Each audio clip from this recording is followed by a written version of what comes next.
Hey yo, I'm outside. The sun's kind of in my face. But I'm gonna try to move closer here a little bit. But basically, I just watched a movie called Captain Fantastic and I wanted to talk about it because I want to talk about the media that I consume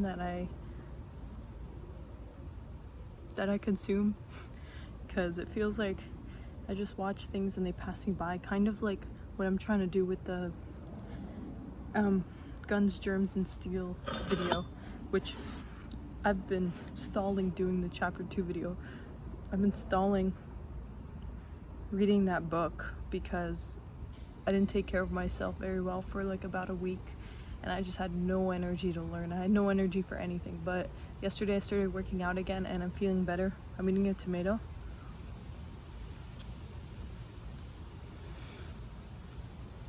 So my brain's feeling a little better to learn, you know? And so I was thinking if I should write out what I wanted to say about the movie because then I'll speak with more intention. Not more intention, I'd speak with more preparation. But I thought I should just speak what's on my mind, as if like I'm talking to a friend after watching the movie. So it's a really good movie. I'm gonna try not to use the word good or interesting. In the movie, there was a scene where the dad, basically if you don't know, it's about a dad and like 6, 7 kids, whatever, and they live off grid. And then spoiler alert, their mom dies and they have to go back into like the city, and it's basically about them not fitting into society but kind of watching them interact with people who are from, you know, from the city, like their relatives.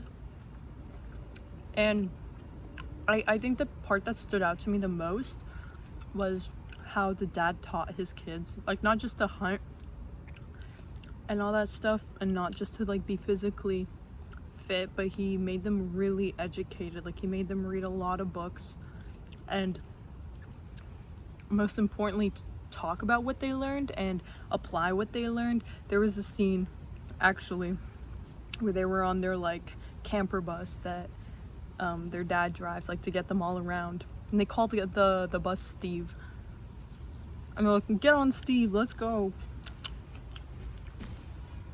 So one of the girls, the teenage girls, was reading Lolita, and her dad is like, that's not a book that like I told you to read. And she's like, oh yeah, I'm like doing my own reading. And then her dad was like, okay, so what's it about? And then she was like, well, you know, it's I don't think he asked like what it was about first. I think he asked if she likes it, and then she was like, it's interesting. And then he was like, was it him? No, it was the kids. The kids were like, oh my god, don't use that word, like we do not use the word interesting. And like that reminds me of my professor in my first semester in university when we were talking about, because I'm in graphic design, we were looking at different patterns. I remember for one of our units, and he was like, why is this effective and why isn't this effective? And when we would critique each other's work, he would make us, you know, not say the word interesting. He made that like a point. He's like, but he would use the word visual interest instead, which was kind of a cop-out, but it just reminded me of that in real life. And I guess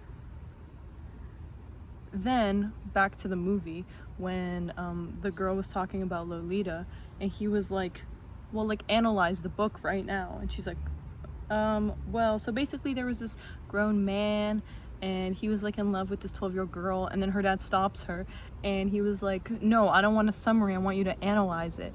And then she like paused for a second and then was talking about how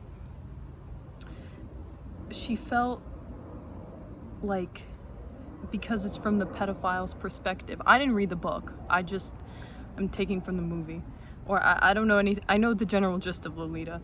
And so she was like, yeah, like it's written from the perspective of the guy and his beautiful love for this girl, but she happens to be a 12-year-old. So it feels really wrong and like you should hate him, but because it's from his perspective, you actually kind of have empathy and whatever. She didn't say and whatever. But yeah, and she was like talking about how she actually struggles between, you know, seeing things from his perspective versus actually feeling like all of it's wrong and that he's a pedophile and like kind of villainizing him. And then she kind of just like actually analyzed the book, and her dad was like, good job, like you did really good. And not only do I like how the dad like pushed her, guided her is a better word, guided her towards that and like cuts through the bullshit, but like he's making them think, and he's making them, you know, see things that they don't see. And I really admired that about the dad and the way he was raising his kids, and even the little kids. Like, if there was a scene also on Steve when they were on the bus named Steve and one of the kids was like, because this teenage girl was talking about Lolita, and she was like, oh yeah, he basically rapes the 12-year-old girl. And then the little girl or boy, I'm not sure which one of them, asks, what's rape? And then the dad explains it. Like, he's like, it's when typically a man forces sexual intercourse with typically a woman. And then the kid's like, what's sexual intercourse? And then the dad just like explains it as like a very matter-of-fact thing. And later when they get off of Steve, just funny to me, when they get to their the kids' grandparents' house, so because their mom died, it's their mom's parents, so they get to their house. Was it them? No, it wasn't them. It was to, I think, the dad's sister's house. Anyways, the details don't matter that much, but basically they're having dinner with the dad's sister, her husband, and their kids. And what the dad's sister, she's trying to explain to her own kids like what happened to their mom. And the way their mom died was she slit her wrists because she was bipolar and unstable. I'm pretty sure she was like in the psych ward or whatever. And so basically they were explaining it to their kids, and they were like, well, you know, she had a sickness, and you know, sick people die. And they were just kind of going over it. And then the dad was like, she slit her wrists and killed herself. And then his sister got so mad. She was like, you can't speak like that around the kids, you can't tell them that. And he's like, but you're not being honest with them, and da da da da da. And I agree with him so much, and I really respected that. And that's the thing, I thought the whole movie was gonna be about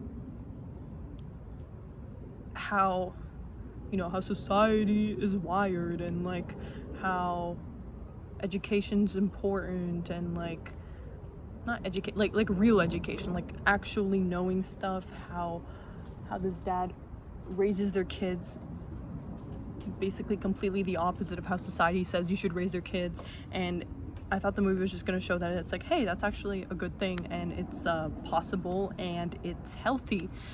But the movie turned out to be more complex than I thought it was going to be, because like about halfway through the movie, I actually stopped rooting for the dad, which I didn't think I was going to stop, because I really liked him. Like, he was crazy scene, by the way.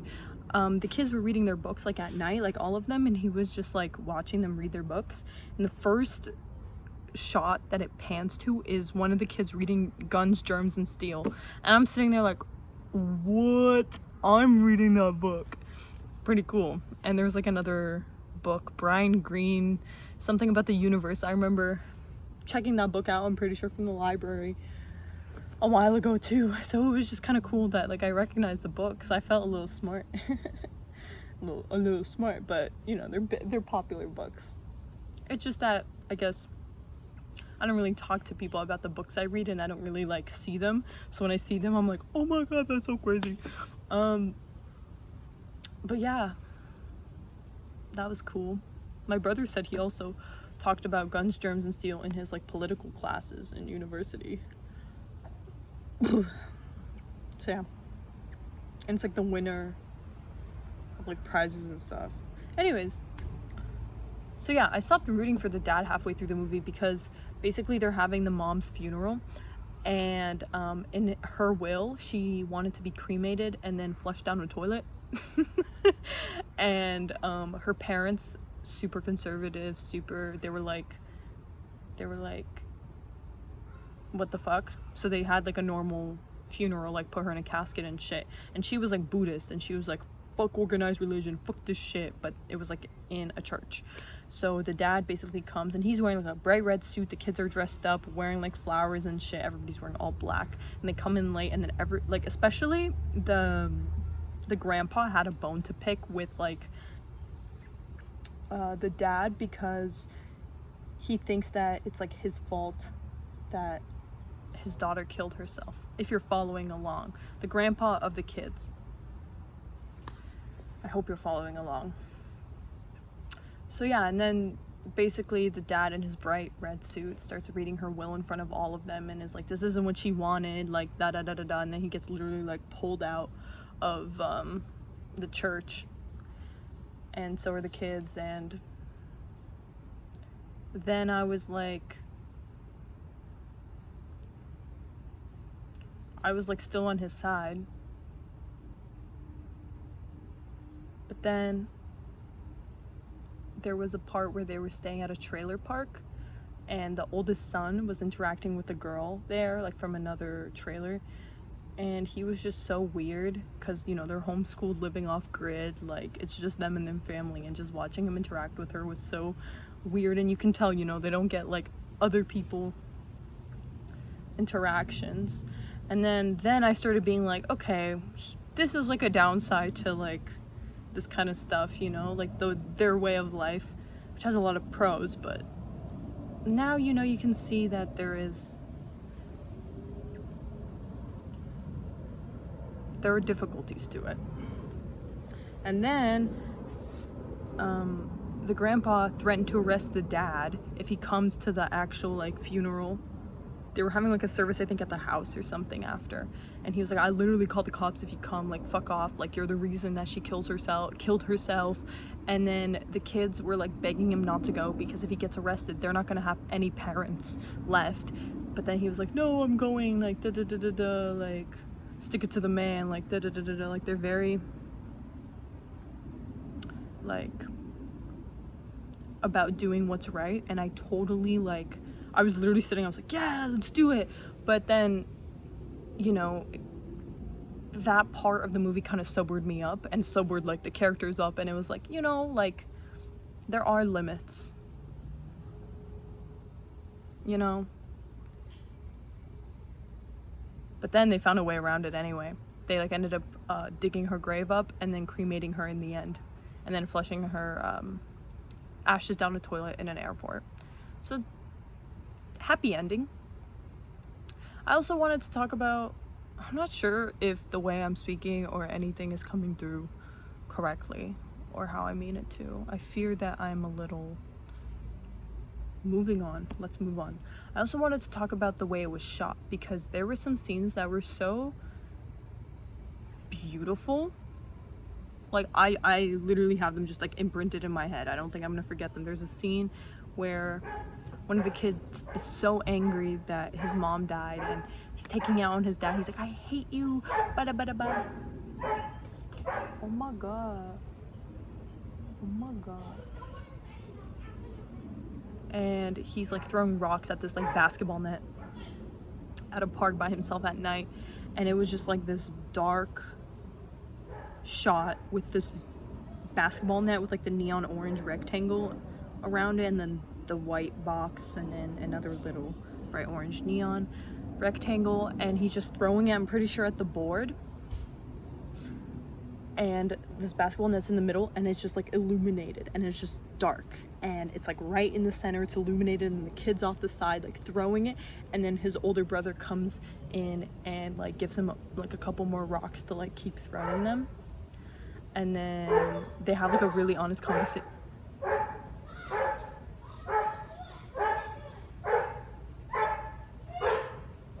Bro. Oh no. My dog doesn't like when the dogs next door swim because they have a freaking pool and they won't invite my dog.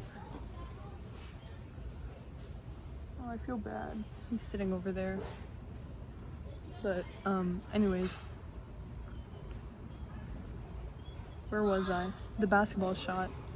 And they just have a conversation where he's like, I hate dad, and like, he killed mom, da, da, da, da, da. Something along those lines, I'm pretty sure. And it was just the contrast, like, of the super dark night, and then like the lit up neon basketball net. Just, I don't know, you just have to watch the movie. It's really cool. There was also I guess the other shot that I really remember is the last one of the movie, where they're living on this farm, on this new farm, not like super off-grid, and they're eating breakfast and they're packing for school. So the dad is actually sending them to school now. And they're eating their breakfast and it's just silence. There's no music in the background. The dad's just sitting. It's kind of like a diagonal like shot, like from his like profile like this, and all the kids are like sitting around. And it was just silence for like a good minute, and it really made me sit with like the moment, like with the dad, and he was just like, wow, this is like life. And he was just kind of looking out the window, looking at his kids, and you could tell he's just like observing about how much life has changed. I don't know, that was a good scene as well. And I guess I want to say the reason why he kind of sent his kids back to school is because the grandpa was like, you're just hurt, you killed their mom, and like, you're hurting them. And he's like, what do you mean I'm hurting them? And then one of the kids, like the one that was throwing rocks at the basketball net, wanted to live with the grandparents. The grandparents was like, yeah, sure, come here. And then the dad was like, no, what the hell? And then the grandparents were telling him how, the grandpa mainly was telling him how he puts kids in danger. And so like the boy that wanted to stay with them was sleeping upstairs in the room, and the dad is like, all right, let's like rescue him, da da da da da. So he sends one of his daughters to literally climb the roof, and she falls off the roof, like fractures her neck and like her leg and shit, and is like in the hospital. And then he's like sitting there like realizing that, you know, he hurt his daughter, like that's kind of what he's sitting with, and he's like, oh my god, maybe I do hurt my kids, da da da da da. And he gave them away to the grandpa, but then they came back, and then they were on the farm, and now they go to school. So yeah, this video is already 20 minutes long. I was trying to make it quick, but I didn't.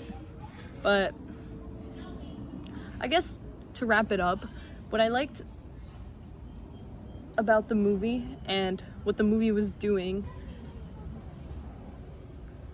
was just showing the totality of their reality. There was no like, this is, how would I explain this?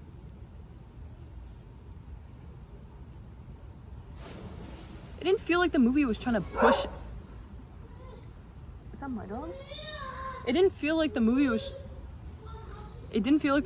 trying to push anything. Oh my god, I think that's my dog. Toby! Oh my god.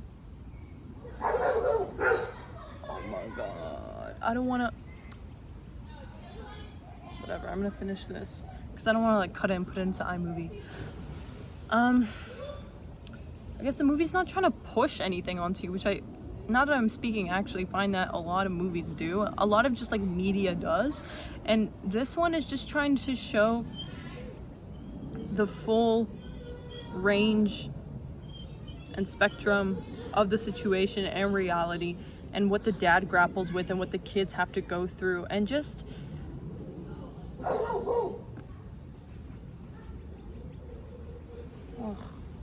I'm almost done.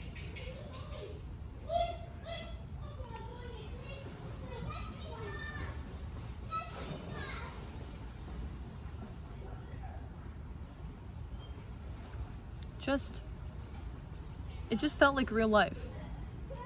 And it felt like you know, I was rooting for him at the beginning and I was totally on his side and I was like, the grandparents are evil, da da da da da. But then the movie made me kind of see both sides. See both sides, actually, no. See both sides. And like really empathize with both the grandparents and the dad and the kids, and just how complicated the situation and life, and yeah, it's a really good movie. I'm sorry, Toby, they don't invite you to your swimming, not to their swimming pool party. You know, like off the record, because this is the end of the video and I don't think anyone's gonna watch it this long, especially because like the timestamp is already past 20 minutes. I feel like the shorter videos like watch more. Again, why do I care if people watch this? I'm done. I'm just gonna talk. I fear that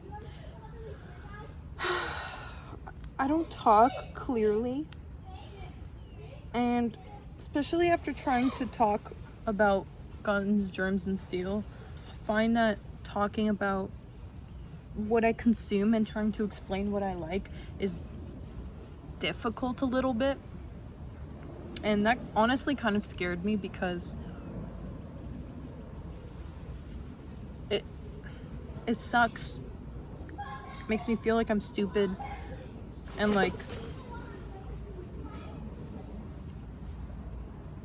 my brain's not working properly, and I think that's just an insecurity I have because I smoked so much weed for like 3 years and my memory's gone to shit. I stopped a good while ago, but I guess I'm still insecure about my brain not working properly, and it makes me kind of sad that I kind of did that to myself. And I really want my brain to work because I know what it's capable of, and you know, I love reading, I love watching movies,